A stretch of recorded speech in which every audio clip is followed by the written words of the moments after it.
Welcome to Bloodbath and Beyond. Today we review the remake of Inside. There's nothing fiercer than a mother's love. Directed by Miguel Ángel Vivas and starring Rachel Nichols and Laura Harring, this film is about a pregnant woman who's in a car accident. She loses her husband and she's got to come to grips with being alone. A strange woman comes calling at her house one night and she finds herself fighting for not only her life, but the life of her unborn child. Most of you probably already know that this is a remake of the 2007 extreme French horror film Inside. This is an Americanized version of that. This one we will have to go into spoilers because we do want to make comparisons to the original for both our likes and probably our dislikes. So if you have not seen the original French version, we recommend you check that out first, but let's get into our likes. In general, the production value of this movie was actually pretty decent. They did make some much needed improvements when it came to the lighting because I did have a lot of complaints about the original where it was too dark for some of the scenes, especially later on in the first movie. This one, you could see everything extremely well. The camera moves were pretty solid.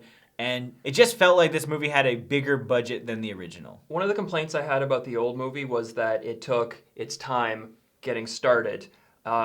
That's not something that this movie had a problem with. It got into the action very quickly. Within the first 10 minutes, we had our cat and mouse going. Because we get into the action so quick, we don't have like needless random exposition, which is excellent. To an extent. I mean, there wasn't a ton in the first movie, and there isn't a ton in this movie either. But I don't think that it needed it, to be honest. Which I do have to retract. Watching our old review before we watched this movie, I think we bashed some things that we probably shouldn't have, and it received a lower rating than I think it deserved. It was one of the first movies that we watched of this kind of genre, and I like the creepy aspect of not knowing much about the woman. Yes, there is a twist in this film, which is the same twist that you know from the original. But the woman is creepy as hell. And the fact that most of the movie you have no idea what her intentions are, except she obviously wants this baby. I would be losing my shit if I woke up and I saw this woman and an IV in my vein, just like, what the hell is going on here? So it is frightening at times for sure. And I like that it got into that really quickly. The actress that played the antagonist, the woman, yes, she was very creepy. She did her job very well. The acting from our two main women was very well done. They did a great job, maybe a little bit too good for the kind of movie that they were cast in. Some, direct-to-video American remake of a French film. I think the movie did a good job at creating the tension. They threw in a bit of an extra that I don't believe was in the original, in which our hero Sarah suffers some hearing loss in the accident, and occasionally the hearing aid that she wears is not functioning correctly or she takes it out. While they don't go to it often, it is effective. All the sounds are muted and we kind of put ourselves in her shoes. We don't quite know where this woman is. Helps to kind of explain away some of the odd choices that might have been made in the original movie. Kind of explaining it where she can't hear where this woman currently is, so maybe she's got to take it a little bit easier. She's not running for the front door. It was a nice addition from a movie where maybe all the additions that it makes weren't as thought through. This one was pretty good. Now let's move on to our dislikes. Well, I think this film did a good job of fixing some old plot holes. I think it created other ones in its absence.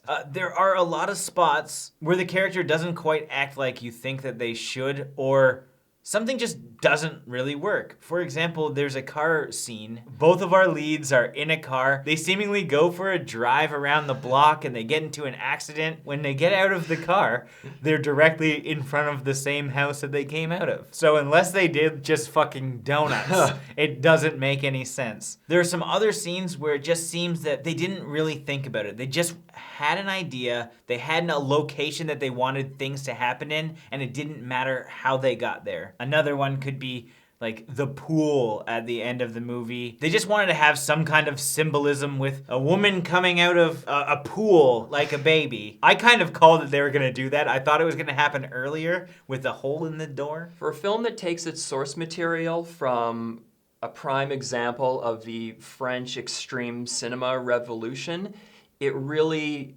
watered down the violence and the gore considerably. For example, in the original, there's a pretty iconic scene where Sarah is reaching her hand through the hole in the door trying to open it, and the killer just runs her hand through with a pair of scissors. And they were absolutely setting that scene up. And then there was just no payoff. It didn't end up happening. Fans of the original might be kind of confused as to why they made that decision. Why do a remake if you're not going to remake some of the more recognizable scenes? The gore just isn't there, and the iconic scenes aren't there. So it's weird to include scenes that are almost there. You're like, okay, it's gonna happen, and then it doesn't happen, so you're automatically let down. It's a big fuck you to the audience. Yeah, and that happens a couple times when it comes to scenes like that. For example, another scene from the original is the flamethrower scene, and instead they turn it into a boiling pot scene. Far less graphic, but that keeps in with the theme of the entire watered down movie. Like, I'm curious to know what we would think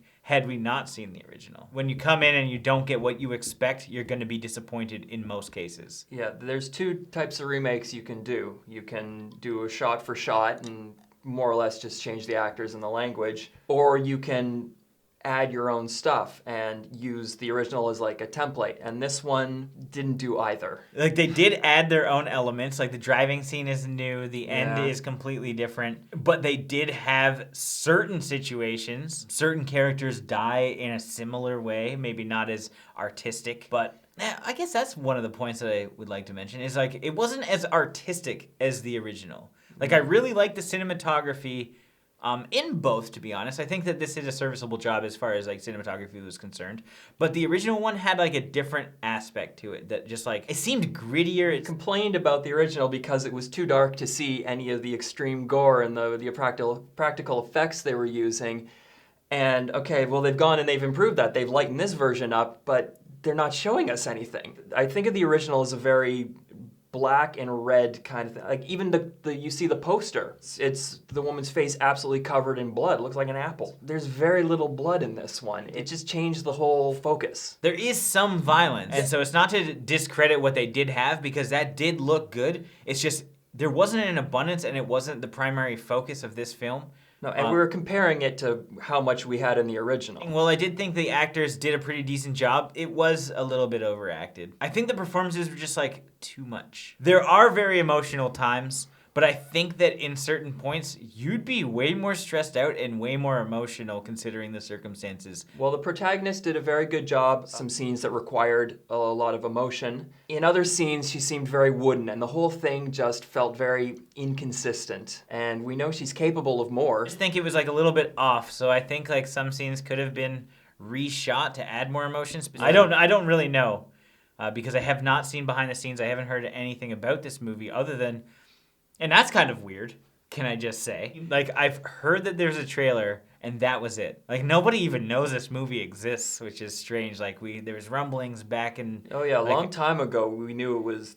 They were starting to think about this and movie. Then all of a sudden, it is released on VOD, and then nothing. Didn't even get a physical release. Kind of speaks to how the people wanted to handle this movie, because they also didn't know the target audience, I think, and they didn't know how to market it properly. And now it's time for our final thoughts and ratings. I was a bit nervous. Remakes are hit or miss, and I think this one, like, is kind of somewhere in between. It's not necessarily a bad movie if you've never seen the original. However, it's not necessarily a great movie if you haven't seen the original also. So it's just kind of on a weird line. There's nothing distinct that you could say this movie did poorly without comparing it to the source material. So we as reviewers are in a strange spot because you were always going to compare it to what we've seen before. And I think that maybe fresh eyes would appreciate this a little bit more than we would. There are things that, like, a casual audience would definitely point out as plot holes, but for the most part, it is fairly fast-paced. It is creepy in nature,